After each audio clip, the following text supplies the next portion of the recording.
Hello all, Christmas is almost here and all throughout the day, the Grinch will be watching in disgust and dismay. His green fur is sneaky and his heart is all teeny. He steals the Who's presents who he thinks are all greedy. We watch every year while he's on our TVs. But how many movies are there? 1, 2, and 3. So S-Dubs Nation's here to spread you some cheer, to rank all the films, so open your ears. I wrote these rhymes off the top of my dome, so without further ado, let's get on with the show. I hope you guys like that little cheesy rhyme. Kicking off my list at number 3 has got to go to The Grinch 2018. This movie is not completely unwatchable, but it is a departure from what we've seen before. It does take a while before the Grinch actually gets an idea or even goes into brainstorming up a plan for how to steal Christmas. This Grinch just seems like he's a normal dude who just does not like Christmas. I mean, he can just walk in and out of stores. He can put on a scarf and be a part of the community. He even goes up to a neighbor and say, "Howdy, neighbor." He just seems like he's a dude that can just waltz in and out of places. His fur is also pretty tamed. His color is brighter. His teeth are straight and white. This is not the way the Grinch should look or act, because no one fears him. No one looks at him weird because he can just blend in. Benedict Cumberbatch is fine as the Grinch, but his voice just seems so out of place for this character. But I do like the Cindy Lou Who's single mom storyline, which relates to many people.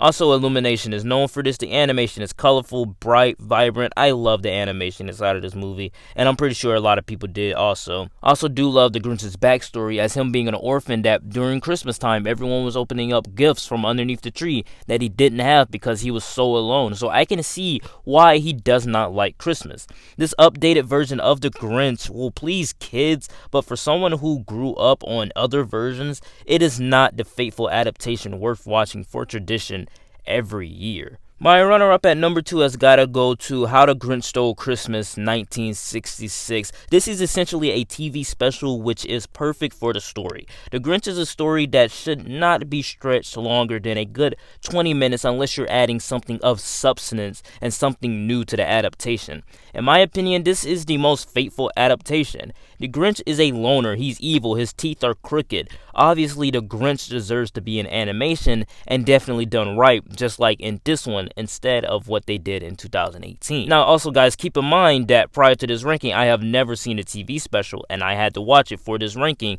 and I did very much enjoy it. It's just a classic retelling of a great story told perfectly well through hand-drawn animation, but again, this is not my version of the Grinch that I grew up with or have any traditions of. But coming in at my number 1 obviously has got to go to How the Grinch Stole Christmas 2000. Yes, this may be cheating a little bit, but come on, we can all agree that we grew up on this version, okay? I mean, every Christmas Eve, the Grinch 2000 would be on. We would sit in front of our TVs and just watch Jim Carrey do hilarious different things inside of this movie. Come on, don't lie to yourself.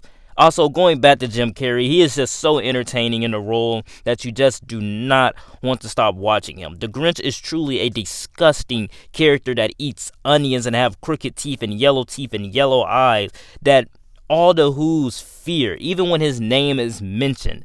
Now, his backstory really did not need to be explained, and also it wasn't that fleshed out. And the way that the movie is directed makes the Who seem like jerks, and you do feel a little bit dizzy the way that the camera just keeps rocking back and forth, zoom in, zooms out, and also it just keeps turning and Dutch till it just makes you nauseated.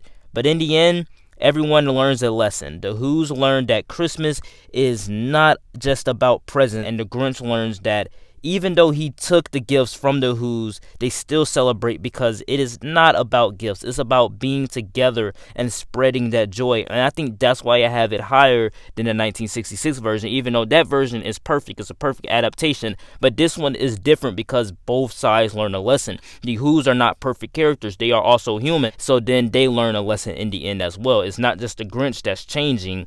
The Who's change as well. So this movie may feel weird. It may feel stupid. It may have cruel jokes, but nothing beats my childhood nostalgia. So the How the Grinch Stole Christmas 2000 has to come in at number 1. Okay, everyone, that is it for the show. I hope you enjoyed this short video. You are free to rank your own films in the comment section below. This is my very own opinion, just so you all know. Goodbye, everyone. You do know the drill. I'm loving these rhymes. I can't get my fill. Happy holidays. Like, comment, and subscribe. Merry Christmas to all, and I'll see you next time. Peace. Y'all mean one.